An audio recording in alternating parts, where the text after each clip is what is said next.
Hello বন্ধুরা, তোমরা সবাই কেমন আছো? প্রিয়া কিচেনের আরও একটি ভিডিওতে তোমাদের সবাইকে স্বাগত।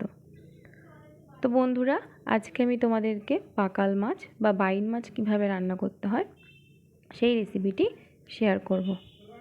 তো বন্ধুরা দেখো, প্রথমে আমি বাইন মাছটাকে খুব ভালো করে কেটে ধুয়ে পরিষ্কার করে নিয়েছি। তোমরা আশা করি সবাই জানো বাইন মাছ কীভাবে পরিষ্কার করতে হয়। তো বন্ধুরা, সেটাতে আমি নুন হলুদ মাখিয়ে নিয়েছি। এখানে দেখতে পাচ্ছ আমি একটা আলু, একটু রসুন, পেঁয়াজ, আদা, একটু চুই ঝাল আর কটা লঙ্কা নিয়ে নিয়েছি। তো প্রথমে আমি আলুটাকে ছুলে নেব। তো বন্ধুরা, তোমরা হয়তো লক্ষ্য করেছো বান মাছের ভেতরে আরেকটি মাছ দেওয়া রয়েছে। তোমরা আমাকে সেটা কমেন্ট করে জানাবে যে সেটি কী মাছ দেওয়া আছে।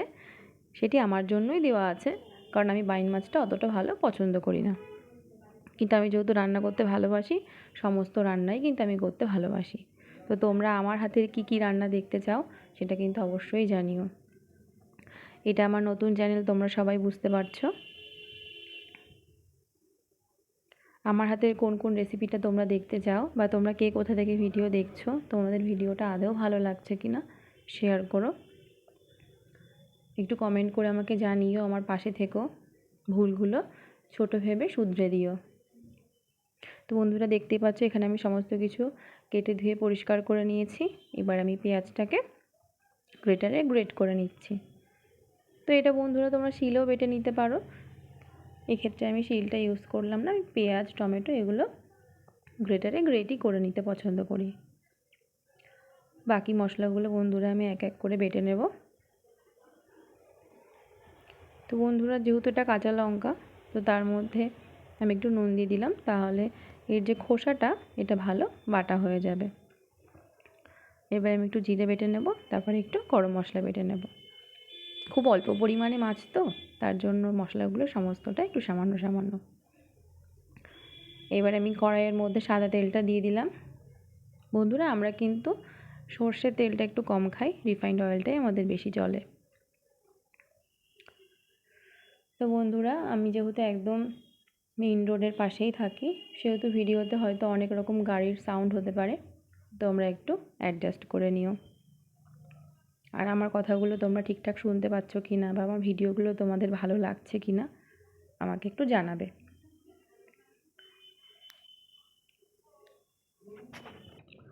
তো বন্ধুরা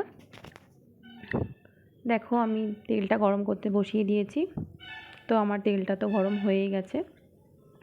এবার আমি প্রথমে আলুগুলোকে ভেজে নেব।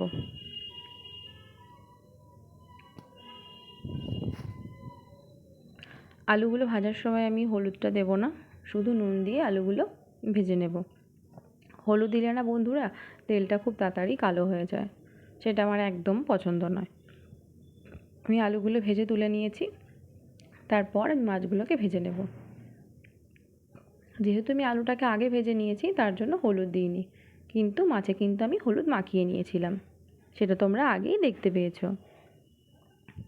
তো মাছগুলো আমার ভাজা হয়ে গেছে, মাছগুলো আমি তুলে রেখেছি। মাছ ভাজা তেলের ভেতরেই আমি একটা শুকনো লঙ্কা আর একটু সাদা জিরে ফোড়ন দিয়ে নিলাম।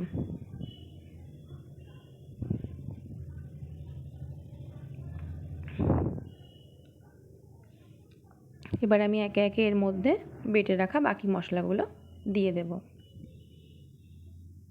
তো প্রথমে আমি টমেটো বাটাটাকে দিয়ে দিলাম। এটা অ্যাকচুয়ালি বাটা না, সেটা তোমরা আগেই ভিডিওতে দেখতে পেয়েছো। তার ভেতরে একটু পেঁয়াজ গ্রেটটাও দিয়ে দিলাম। দুটোকে ভালো করে একটু ভাজা ভাজা করে নেব। বন্ধুরা, তোমাদের কাছে আমার একটা অনুরোধ, তোমরা প্লিজ আমার ভিডিওটা দেখে আমার পাশে থাকবে। তো বন্ধুরা, আমি একটু নুন হলুদ দিয়ে নিলাম। এবার এটাকে একটু ভালো করে কষিয়ে নিচ্ছি।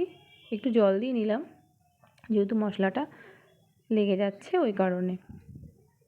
এমনিতেও মশলা যদি বন্ধুরা তোমরা জল দিয়ে একটু কষিয়ে নাও, তাহলে কিন্তু অনেক ভালো হয়। তো পেঁয়াজ টমেটোটা একটু ভাজা ভাজা হয়ে গেছে, আমি এবার এর মধ্যে আলুটাকে দিয়ে নেব। তার কারণ আলুটা সেদ্ধ হতে না অনেকটা লেট হয়ে যাবে, যেহেতু এখনকার সময় একটু নতুন আলুই তৈরি হয়েছে। তো এই নতুন আলুটা সহজে সেদ্ধ হতে চায় না, যে কোনো তরকারিতে দিলে বড্ড বিরক্ত করে। তো বন্ধুরা, বেটে রাখা বাকি মশলাগুলো আমি এক এক করে দিয়ে নিলাম। আর কে কে তোমরা চই ঝাল দিয়ে সমস্ত তরকারি রান্না করতে পছন্দ করো, যেমন ঝাল, মাংস, এইসব রেসিপিগুলো তোমরা চই ঝাল দিয়ে খেয়ে থাকো, আমাকে কিন্তু অবশ্যই জানাবে। আমাদের বাড়িতে কিন্তু এটার ব্যবহার সবথেকে বেশি। যে কোনো ঝাল ঝোলে আমাদের বাড়িতে চইটা দেওয়া হয়। তো বন্ধুরা, এর মধ্যে আমি সামান্য একটু শুকনো লঙ্কার গুঁড়ো দিয়ে দিলাম। এটা কিন্তু কাশ্মীরি রেড চিলি পাউডার নয়, এটা শুকনো লঙ্কার গুঁড়ো।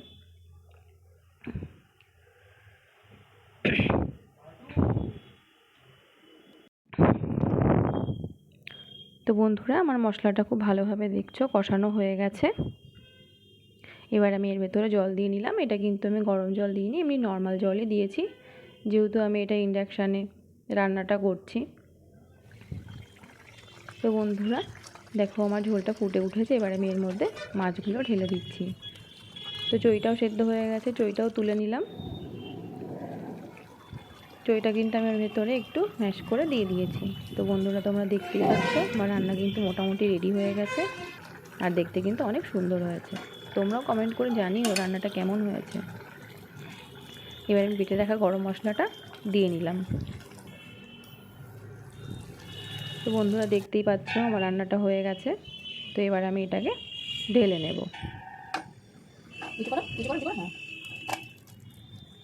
তো বন্ধুরা, তোমরা কিন্তু জানাবে আমাকে এর ভেতরে আমি একটা অন্য মাছ দিয়েছি, সেটার নাম কি। আর বন্ধুরা দেখো, আমার রান্নাটা কিন্তু একদম রেডি হয়ে গেছে। তোমাদের কেমন লাগলো তোমরা কিন্তু আমাকে অবশ্যই জানাবে।